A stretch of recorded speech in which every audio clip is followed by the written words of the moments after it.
Hello दोस्तों, welcome to you success. आज हम पिट 2023 के लिए मौर्य वंश को देखेंगे, जो हिस्ट्री की एक नई कड़ी होगी। चलिए अपनी वीडियो को स्टार्ट करते हैं। मौर्य वंश देखा जाए तो मौर्य वंश राजवंश की स्थापना चंद्रगुप्त मौर्य करता है। चंद्रगुप्त मौर्य और विशाखादत्त कृत मुद्रा राक्षस से चंद्रगुप्त मौर्य के विषय में विस्तृत सूचना प्राप्त होती है। नेक्स्ट पॉइंट देखिए, मुद्रा राक्षस में चंद्रगुप्त को वृषल कहा गया है और कुलहीन भी कहा गया है। नेक्स्ट पॉइंट देखें, गुंडीराज ने मुद्रा राक्षस पर टीका लिखा है। नेक्स्ट पॉइंट देखें, विलियम जोन्स पहले विद्वान थे जिन्होंने सेंड्रोकोटस की पहचान चंद्रगुप्त मौर्य से की थी। एपियान्स तथा प्लूटार्क ने चंद्रगुप्त मौर्य को एंड्रोकोटस के रूप में वर्णित किया है। तो एंड्रोकोटस पूछे तो एपिनाइन प्लूटार्क, और सेंड्रोकोटस पूछे तो चंद्रगुप्त मौर्य को किसने कहा है? विलियम जोन्स ने। नेक्स्ट पॉइंट देखें, प्रमुख भारतीय शासक तथा उनकी उपाधियाँ देखा जाए तो भारतीय शासक और उनकी उपाधियाँ देखा जाए तो बिंदुसार अमित्रघात की उपाधि, अशोक देवनामप्रिय प्रियदर्शी, समुद्रगुप्त कृतांत परशु, चंद्रगुप्त प्रथम महाराजा अधिराज, चंद्रगुप्त द्वितीय विक्रमादित्य। नेक्स्ट देखें, हर्षवर्धन शिलादित्य, कनिष्क देवपुत्र। नेक्स्ट देखा जाए अपना हम लोग तो जस्टिन ने सेंड्रोकोटस, चंद्रगुप्त मौर्य और सिकंदर महान की भेंट का उल्लेख किया है। तो किसने चंद्रगुप्त मौर्य और सिकंदर महान के भेंट का वर्णन किया है? जस्टिन ने। नेक्स्ट पॉइंट, कौटिल्य चाणक्य द्वारा मौर्य काल में रचित अर्थशास्त्र के शासन के सिद्धांत की पुस्तक है। ये 15 अभिकरणों या भागों में विभाजित है। नेक्स्ट पॉइंट देखें, अर्थशास्त्र में राज्य के सप्तांग का सिद्धांत बताया हुआ है कौटिल्य ने। वो कौन से हैं? पहला स्वामी, फिर दूसरा अमात्य, तीसरा जनपद, चौथा दुर्ग, फिर पांचवा कोष, फिर दंड, फिर सातवां है जो मित्र की सर्वप्रथम व्याख्या मिलती है। बिहार में पटना के समीप बुलंदी बाग एवं कुम्हरार में की गई खुदाई से मौर्य काल की लकड़ी की विशाल भवनों के अवशेष प्राप्त हुए हैं। नेक्स्ट देखा जाए प्रमुख राजवंश संस्थापक की राजधानियाँ, तो हर्यक वंश की स्थापना किसने किया था? बिंबिसार ने किया था, राजगिरी राजधानी थी। मौर्य वंश की स्थापना किसने की थी? तो चंद्रगुप्त मौर्य ने की थी, पाटलिपुत्र में। शुंग वंश की स्थापना पुष्यमित्र शुंग ने, पाटलिपुत्र में। सातवाहन शिवमुख संस्थापक, प्रतिष्ठान राजधानी।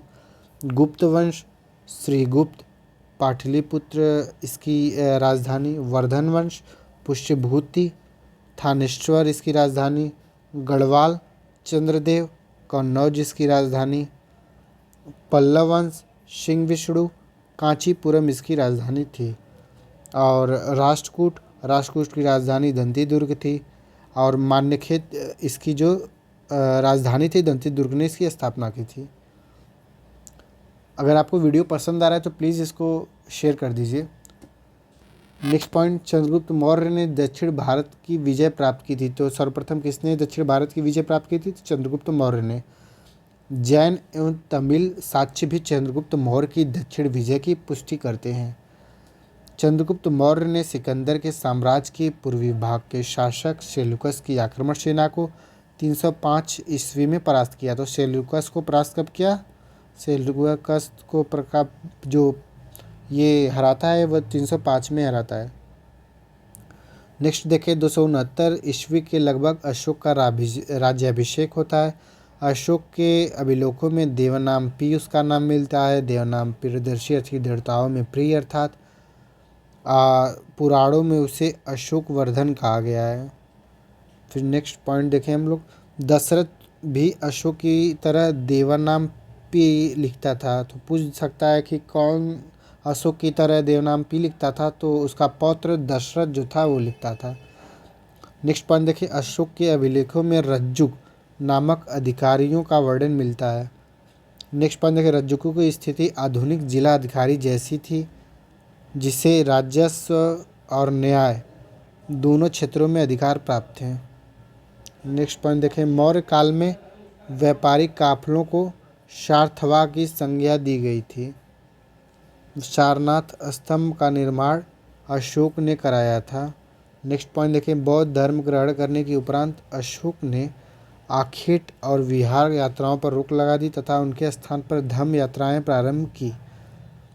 नेक्स्ट देखें, इतिहासकार विंसेंट आर्थर स्मिथ ने अपनी पुस्तक Ashoka the Buddhist empire of India 7वें अध्याय the Indian legend of Ashok में साहित्य साक्ष्यों के आधार पर उपगुप्त के साथ अशोक की धम्म यात्राओं के क्रम दिए हैं। पहले वो लुम्बिनी जाता है, फिर लुम्बिनी के बाद वो कपिलवस्तु जाता है, कपिलवस्तु के बाद वो बोधगया जाता है, बोधगया के बाद वो सारनाथ जाता है, सारनाथ के बाद वो कुशीनगर जाता है, कुशी के बाद वो श्रावस्ती जाता है। ये इसका क्रम है।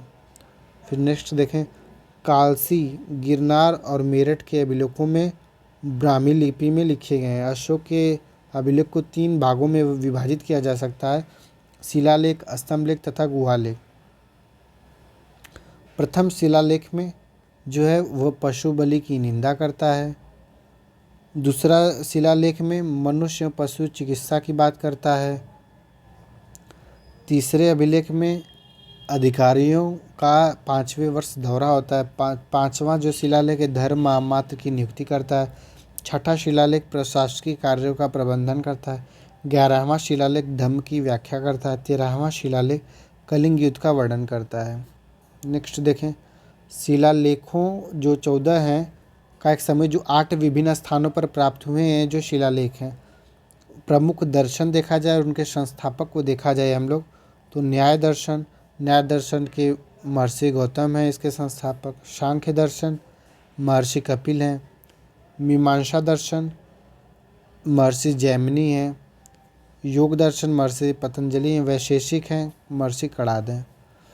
फिर नेक्स्ट देखा जाए हम लोग तो अशोक के शिलालेख अभिलेख प्राकृतिक भाषा और ब्राह्मी लिपि में लिखे गए हैं।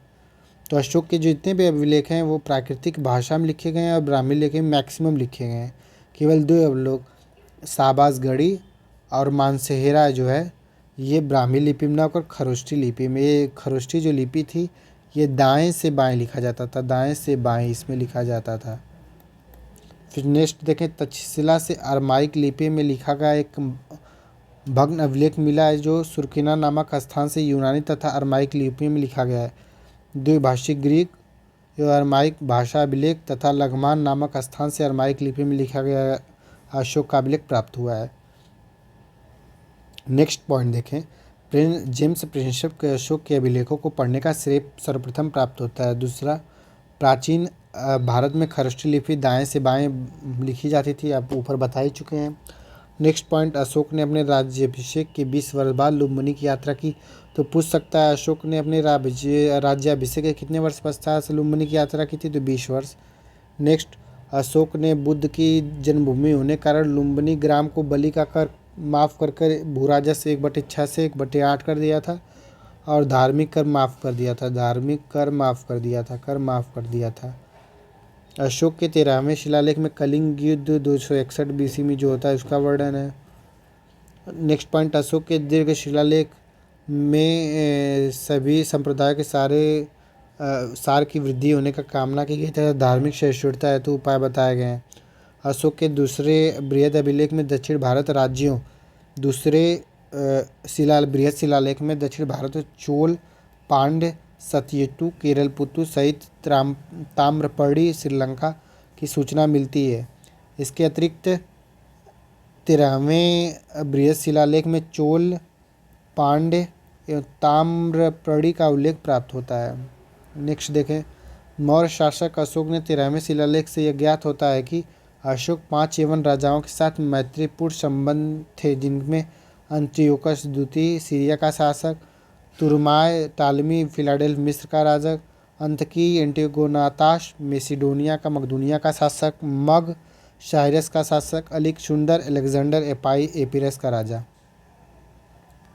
मेगास्थनीज सेल्यूकस निकेटर द्वारा चंद्रगुप्त मौर्य के राज्य में भेजा गया यूनानी राजदूत था। दूसरा, मेगास्थनीज ने तत्कालिक भारतीय समाज के 7 श्रेणियों में बांटा। दार्शनिक, कृषक दूसरे थे, तीसरे पशुपालक थे, शिल्पकार थे, योद्धा थे, परीक्षक थे, 7 मंत्री उपदेशक थे। नेक्स्ट देखें, मेगास्थनीज भारत समाज में दास प्रथा के प्रचलित होने का प्रमाण नहीं देता है, जबकि कौटिल्य देता है। अशोक के अभिलेखों में मौर्य समाज 5 प्रांतों में विभक्त था। उत्तरापथ राजधानी तक्षशिला, अवंती इरपट्टा उज्जैनी, कलिंग तोशली, दक्षिणापथ सुवर्णगिरी, पूर्वी प्रदेश पाटलिपुत्र। प्राच्य या पूर्वी प्रदेश की पाटलिपुत्र थी। फिर भाग एवं बलि भारत में राजस्व के स्रोत थे। भाग और बलि जो थे वो राजस्व के स्रोत थे। मौर्य मंत्री परिषद में राजस्व करने का समाहर्ता करता था। अंतपाल सीमा रक्षक सीमावर्ती दुर्गों की देखभाल करता था। प्रतिष्ठा विषयों और कमिश्नरी का प्रशासक था।